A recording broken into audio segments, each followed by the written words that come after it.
Hi guys, hope you're all doing well. Now for this video today, I'm going to be briefly talking about some of the recent Captain Marvel 2 rumors that I have seen floating about recently.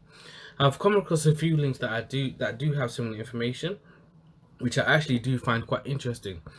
So I just wanted to give you guys my thoughts on the matter. If you guys have any thoughts and on some of the rumors that's been going around, please leave them in the comments and we can discuss yours too. As you as you may know, the first Captain Marvel movie was the first female-led movie within the MCU, and it absolutely crushed it at the box office, making about 1.2 billion, which I think was even just a bit more than Captain America: Civil War. This, despite some of the level of criticism that was labeled at the film or at Brie Larson herself. I, for one, actually enjoyed the movie, and I believe it did what it did in terms of an origin movie. And as we all know, with certain movies that do well financially, even if not liked by everybody, it pretty much guarantees a sequel. And I believe this is no different. I mean, it is no different because Kevin Feige himself did confirm Captain Marvel 2 was one of the Phase 4 movies that will be released, I believe, in 2022.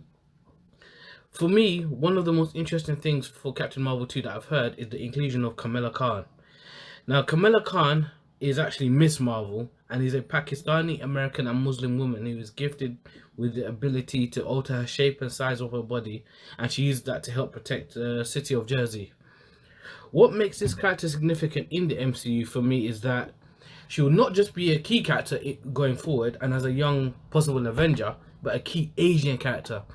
Now, as we know, Shang-Chi will be the official first Asian-led superhero movie in Shang-Chi, Legend of the Ten Rings movie, which in itself has opened up the door and further increases the diverse nature of the hero genre. This is something which Marvel Studios was initially criticized for, but has really developed to within the last few years, and it's something that they're going to be continue to be doing within the very near future. As you know, they had Captain Marvel, they have Black Widow, and they now have Shang-Chi coming out as well. Miss Marvel, aka Kamala Khan, will definitely be there according to the rumors, and she'll have a similar role to Spider-Man and Peter Parker, and the same kind of relationship that they had with Tony Stark in Captain America: Civil War and Spider-Man: Homecoming. As we know from those movies, Tony acted something as a parental figure to Parker, especially as we know that he only lives with his aunt because we know what happened to his uncle and his parents. And Tony was always there to try and help him stay on the right path. As Peter tried so hard to become an Avenger, but would somehow make very, very foolish mistakes, stuff that he shouldn't have done. I mean, as a result, it led to a lot of tough love from Tony Stark, as you guys would remember the scene in Spider-Man: Homecoming, when he ended up taking away his Spidey suit, just to kind of bring him down a peg or two. I mean, I can imagine something similar being replicated between Kamala and Carol Danvers. Kamala could possibly be a bit too keen to get involved to see her idols, and as a result, she could end up getting herself into trouble. And as a result of that, could lead to some kind of conflict between her and even one of her idols. I mean, it's something that I could definitely see something. I mean, even going forward, the fact that she might be in a situation could either, for the movie anyway, could be what leads her to her powers. I'm sure certain situations like this has happened in many other movies, but I would not be surprised if that was the route that the MCU decided to go with her origins. Like I said, this definitely would follow on from Tony and Peter's kind of route and relationship, considering that both Kamala and Peter also kind of like they've had to balance out their own personal life, but they've also had to kind of work that around trying to become superheroes, which is generally a problem with some of the younger heroes. Now, I'm not sure how much of the film will delve into the origins of Miss Marvel. As we know, it is a Captain Marvel movie. However, I do believe if they were looking to bring her in, I would love to see a little bit of it, or at least a tease into what we can expect in the future. And I do believe it would help set the tone for both her movie when and if that comes, as well as the relationship that she has with Captain Marvel, and even possible some of the other heroes. Because at some point down the line, at some point down the line, that they will integrate Miss Marvel with other characters and so on and so forth. Another of the very interesting rumors that I have seen going is that the Avengers will be in, like many of the other Avengers will be in this movie. And because of this, it could definitely feel like a Captain America Civil War kind of thing. Again, a lot of people were actually calling it an Avengers 2.5 because of how many people were there. So I wouldn't be surprised if people had that same perception of this particular movie if it did turn out like that.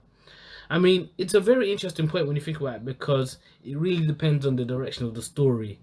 As of now, we have no real idea of like the main storyline behind Captain Marvel 2. But I guess it depends. Like for me, it depends on maybe the time period of the movie which they choose. Most likely, it would be after Endgame. But on the flip side, you got to think of it like this: like anyone that's watched the first Captain Marvel movie would realize that some of the stories haven't actually been finished off. They've been left open, like Marvel tend to do. How that movie finished, you you kind of remember that Ronin the Accuser, who was actually killed in 2014's Guardians of the Galaxies by the Guardians and the Power Stone, decided to retreat when he knew that he couldn't defeat Carol. He just saw how strong she was.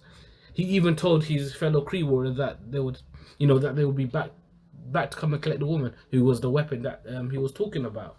So that was definitely one of the plot bits which hasn't been completed. I mean, my best guess, if we were to have like a Civil War Avengers kind of scenario, is if the movie is set like after Endgame, you'd have the Supreme Intelligence still out there, only to come back to play like in the modern world. So they were still out there all that time, probably monitoring Carol. Or if the filmmakers decided to either overlook filling in the blanks, regarding Ronan, and let's not forget the deal he made with Thanos in Guardians, which to me would feel a little bit disappointing if they didn't show a bit more of that. There'll be no point finishing the film the way it did if they couldn't just delve just a little bit further. I think it's something that should be shown and not just be shown off screen. Like, it'll be very disappointing for me. But you guys, let me know what you think about that. Now, in relation to the Supreme Intelligence, as I've just mentioned before, I mean, you could see it as a rumor, or you could see it as something that's just inevitable to happen, depending on how you want to look at it. I do believe at some point we'll see the story expanded. As we know, the Supreme Intelligence in the movie wasn't the exact Supreme Intelligence's form. The form of the intelligence is like some green blobby head that you see in like some kind of big jar. The one in the movie, I think, was the vision of the Doctor that Carol was seeing. I think that was her anyway, but what we do know that wasn't exact Supreme Intelligence that we all know from the comics. What we also know is that initially as well, that Carol was kidnapped. They erased her memory and basically turned her into one of them. It was obviously all... It wasn't meant to happen anyway, but she got her power from the Tesseract, which was being used as some kind of I forgot what it was even being used as. Just as a source of energy, which was blown up anyway, and obviously her body managed to absorb it, which is the reason why Yon-Rogg took her anyway, because she would have forgotten what had happened. And that's another part of the story which they need to tell. Carol had told Yon-Rogg that she's coming to finish the war. So there you go. Like, the events between Captain Marvel and Endgame, there's definitely a lot more story to tell, and I do really hope that they do it. So here's to hoping. I mean, with all of that said, and this is the only stuff that I have been seeing, I'll let you guys know if I see any more. But based off some of the rumors, I do believe that this film will be bigger and better than the first. Obviously, despite how successful the movie was in terms of its financial profitability, it did still receive kind of a heavy bit of criticism, albeit unfair in my opinion, because I personally loved it, as I do all Marvel movies. I thought as an origin story it was very good. Maybe not the AAA blockbuster that everyone was hoping, but I still think it did its job. It served its purpose. It gave us a couple of origins. For example, how Nick Fury got his damaged eye. I'm sure we were all wondering that since the beginning. We even found out how the Avengers name came along, and I thought those were some really nice touches. Yeah, but in terms of going forward, I do think that the movie Captain Marvel 2 itself will definitely be better in terms of story. I think you'll have a very good diverse cast. The characters, like you said, more of the Avengers could appear, and also there's no way that the action scenes will not be even bigger, especially with all these other characters.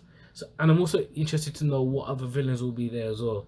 So because of that, I do believe we'll also see an enhancement in Carol's character and her power level specifically.